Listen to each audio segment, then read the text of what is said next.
충효의 의의. 효도하는 사람은 자신의 생활 가운데에서 좋은 일이 있으면 부모를 먼저 생각합니다. 좋은 것을 보았는데 자기 남편이나 아내를 먼저 생각하는 것은 타락한 세상에서 하는 것입니다. 자기 부모에게 귀한 것을 먼저 사드리지 않고는 자기 아내에게 사줄 수 없는 것입니다. 남자들도 마찬가지로 자기가 옷을 해 입으려면 부모에게 먼저 해 드리고 나서 해 입고 아내나 자식들에게도 해 주어야 하는 것입니다. 밥을 먹을 때도 부모를 모시고 먹어야 합니다. 한국은 마지막으로 하나님께 충성하고 효도할 민족이기에 그 충효 정신이 오늘날 국가의 중심 사상이 된 것입니다. 심청이의 애절한 어버이를 위한 효성, 춘향이의 낭군을 위한 절개, 정몽주의 임금을 섬기는 충성, 유관순의 순국정신, 이와 같은 충효의 절개는 동서고금 그 어디에서도 유래를 볼 수 없는 한민족의 을입니다. 이와 같은 충효 정신과 송죽 같은 절개는 앞으로 이루어질 지상천국의 중추적 사상과 정신이 되는 것입니다. 천국은 하나님의 나라이니 그 나라를 위해 영원히 충성해야 하고, 하나님은 인류의 아버지이시니 그 아버지께 영원토록 효도해야 합니다. 세계 여러 민족을 놓고 아무리 시험을 쳐보아도 한국같이 그 충효의 열과 절개가 높은 나라는 없으니 하나님은 한국을 택하시고 찾아오시는 것입니다. 부모의 사랑은 자식이 아무리 못되어 있더라도 그 자식과 같이 있고 싶은 생각이 있습니다. 그렇기 때문에 참이라고 하는 것입니다. 효자나 충신은 죽을 때까지 죽음과 같이 하지 않고는 진짜 충신은 없는 것입니다. 진짜 충신은 죽기 전에는 없습니다. 아무리 고생을 했다 하더라도 오늘 한마디 후회하는 말을 하게 되면 충신이 될 수 없는 것입니다. 아무리 충신이 됐더라도 이 시간에 불충하게 되면 역적이 되는 것입니다. 죽음의 고개를 넘어갈 때까지 충효의 도리를 하고 가야만 충효를 다한 사람이다 할 수 있는 것입니다. 오랫동안 고생하는 것보다는 진정으로 충성된 마음을 가지고 중대한 문제와 세계적인 문제에 몸을 던져서 죽어버리고 말자, 폭발해버리고 말자, 이러한 각오를 갖는 것이 타락한 인간으로서는 멋진 것이라고 선생님은 생각하고 있습니다. 만일 하나님 앞에서 그러한 최후를 마친다면 그 사람은 이미 훌륭한 곳에 가도록 결정되어 있는 것입니다. 남북을 하나 만들고 자유세계와 공산세계로 분립된 이 세계를 하나 만들어야 됩니다. 그걸 하나로 만들고는 갈라진 영계와 지상을 하나로 만들어야 됩니다.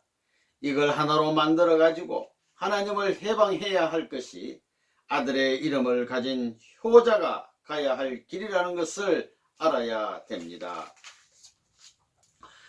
여러분을 통일교회의 충신, 연리어, 효자, 효녀를 만들기 위해서는 어떻게 해야 되겠어요? 고생길에서 고생하는 것밖에 없습니다. 제일 가까운 자리, 최고의 첩경이 그겁니다. 충신 연려가 되고 효자 효녀가 될 수 있는 제일 가까운 첩경이 무엇이냐? 공적인 입장에서 눈물 짓는 생활뿐입니다. 눈물 짓고 수고의 길을 가게 하는 방법밖에 없다 이겁니다. 그렇기 때문에 하늘은 참된 효자를 만들기 위해서 사탄의 별의별 노름을 하든가 인간이 별의별 노름을 하더라도 터치할 수 없는 최후의 길을 중심 삼아 가지고 깊은 인연을 맺기 위해서 사랑하는 자식을 죽을 자리에 내세우면서도 모른 척 하는 것입니다. 그것이 불효자가 되었던 인간이 다시 효성의 도리를 세우기 하기 위한 하늘의 마음이요 효자를 세우기 위한 하늘의 지도 방법이 아니겠느냐. 그것은 두말할 바 없는 것입니다. 결론적으로 효자는 별거 아닙니다. 부모님을 절대 신앙하고 절대 사랑하고 절대 복종하는 것이 효자입니다. 나라님을 중심 삼아가지고 나라의 백성을 중심 삼아가지고 절대 나라님을 믿고 절대 백성을 믿고 절대 사랑하고 절대 자기를 투입하는 데서만이 충신이 생겨나는 것입니다. 하나님이 이상하신 한 쌍의 부부는 하나님께 영광을 돌려드려야 하는데 타락으로 인해 영광 대신 슬픔을 돌려드렸던 것입니다. 여기에는 아담과 해와의 책임뿐만이 아니라 천사장의 불충도 있는 것입니다.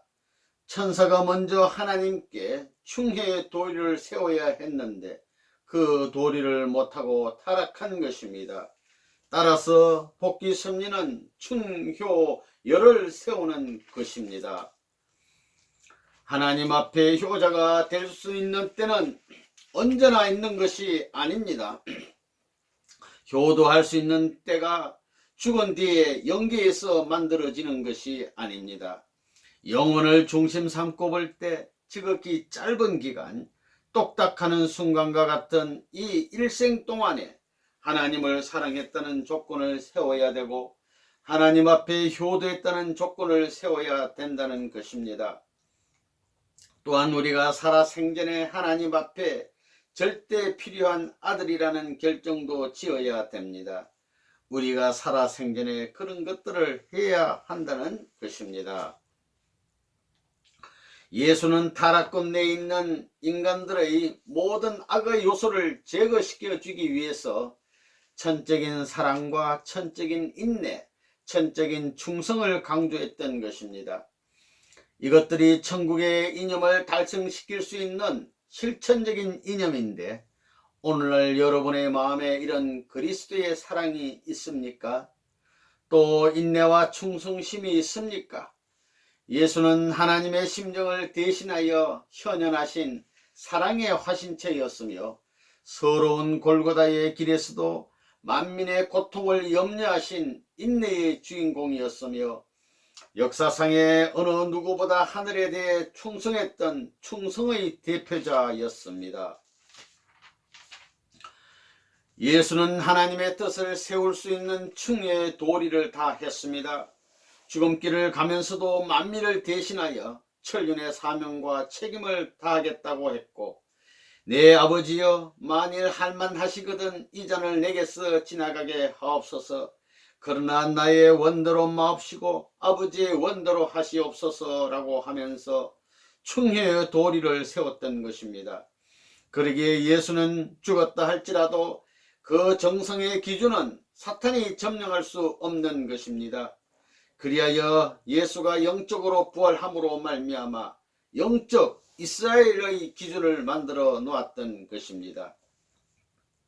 예수는 어찌하여 아버지여 어찌하여 나를 버리시나이까 하는 자리에 나아가 자기의 몸이 찢기고 자기의 혼이 갈래갈래 찢기는 희생의 길 사망의 고개를 넘어서면서도 아버지를 붙들고 최후까지 충효의 도리와 충신의 도리를 다짐하는 데 있어서 사탄 세계 그 누구에게도 지지 않는 자리에서 고이 죽음길을 맞아 갔던 것입니다.